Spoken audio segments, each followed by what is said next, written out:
Well, I've gotta say, it's been a while. After spending the past month lost in the medieval chaos of Kingdom Come Deliverance 2 and traversing the stars in Elite Dangerous, it's finally time to return to Star Citizen and see what 4.0.2 has to offer.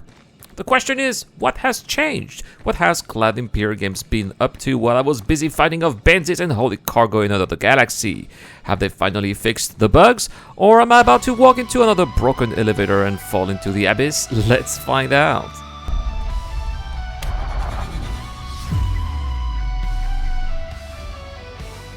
Alright, first impressions, and I have to say I'm pleasantly surprised. Everything feels much smoother. No weird delays when interacting with objects, no UI refusing to show up when I need it. The inventory menu, it just popped out instantly. The hangar doors, they opened right when I requested them. Even the freight elevators worked perfectly. Actually, every elevator was working perfectly. In fact, it's something that I haven't experienced in a long time, and it felt great. And what about Lorville's transit system? Not a single issue there as well. No disappearing trains, no getting stuck inside the station, no falling through the floor into the void. If this is what Clad Imperial Games has been working on, well, it might just be the right direction. Of course, the first thing I had to do here after booting the game was an FPS mission, so I headed straight for a bunker on Hurston, expecting the usual practice target, maybe a few more challenging NPCs, but nothing too serious. But no, these guys were lethal. The moment I stepped out, they were already gunning for me. I had no choice but to take cover behind my ship's shields just to stay alive. And they were just not standing around, they were actively trying to take me down, suppressing my position, making sure I didn't have an easy way in, and it was brilliant. One by one, I managed to clear them out, pushing forward with every shot, and finally, after some proper gunfight action, I made it inside the facility. So far, 4.0.2 was actually keeping me on my toes. Getting inside the bunker didn't make things any easier. The moment I stepped in, it was clear that these NPCs were not playing around.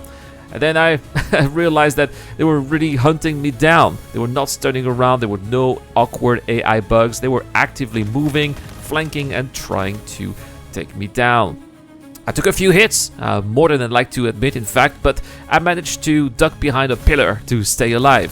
For a moment I felt that I was their target, not just some player running through an easy PvE mission, unlike in the past. But then they made one big mistake. They funneled down the stairs in a perfect line. So with one swift burst, I took them down in a matter of seconds, and there was only one left outside, which was also easily disposed of.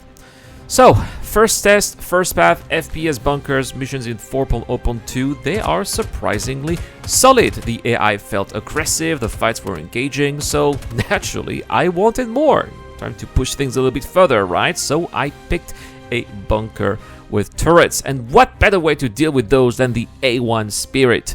The plan was simple there: drop a couple of bombs, clear the defenses, and walk in like I owned the place. But Star Citizen had other plans. Just as I was about to deliver some high explosive payouts there was a server error. So for a moment I thought that this was it, that the mission was failed, that this was classic Star Citizen there, but no. The server recovered, but not only that, the mission was still active. No reset, no lost progress here. I could pick it up right where I left off. So that's when I realized that this is because of the mission refactor. The mission refactor must be working here. This could explain why it's working now with server meshing. And, well, this kind of recovery was actually unthinkable in all the patches, so it's really good to see that Clad Imperial Games has put some serious work there and that things are working as intended. So, yes, the mission was still active. I was ready to finish what I had started. Time to get inside. However, boom, I got a 30k error. It's been a long time there, just as I was going to make my way into the bunker. I was really shocked here because I haven't had any 30k error in the whole 4.x branch. But then I found out that it was actually CIG running a server maintenance at that exact moment. So, yeah, just my luck. So, I'd have to wait for a couple of hours then to jump back. So what to do? Well, after a good night's sleep, actually, I jumped back to the verse to do some space combat. And what better ship for the job than the brand new Super Hornet Mark II that, by the way, I'm giving away this month. More details at the end of the video. So right away, I noticed that once more the game was running smoothly. Quantum travel actually worked without a hitch. Yes, you heard that right. No need to retry several times until it finally decides to work. No awkward starters, just a clean jump to my destination. I took on a rescue mission, but then I ran yet into another server error. However, this time the recovery was nearly instant. I just had to wait for a few seconds, and I also didn't lose my mission again. However, it did take some time for the NPCs to spawn, but once they did, it was satisfying to see that they were actually engaging with each other and with me. These were low-tier enemies, so the Super Hornet Mark II made quick work of them, but it was still fun seeing proper combat interactions. With the mission completed and payment secured, I moved on to an HRT bounty hunting contract because the targets were more challenging there, and I was flying solo in a fighter. Instead of flying straight, I tried to flank them from about 5 kilometers and then launch missiles first, but the AI wasn't having any of that. They detected me and immediately engaged. My target, a Cutlass Black, joined in the fight, forcing me to unleash the full might of my Super Hornet Mark II. Lasers and Gatling shredding through its shields and hull, and the result, well, mission was accomplished within just a few seconds. Another solid combat experience though under my belt.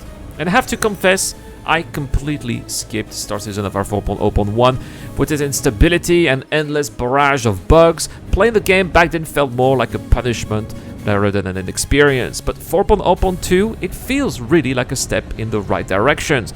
Elevators are working for now, travel is smoother, NPCs actually respawn instead of staring into the void.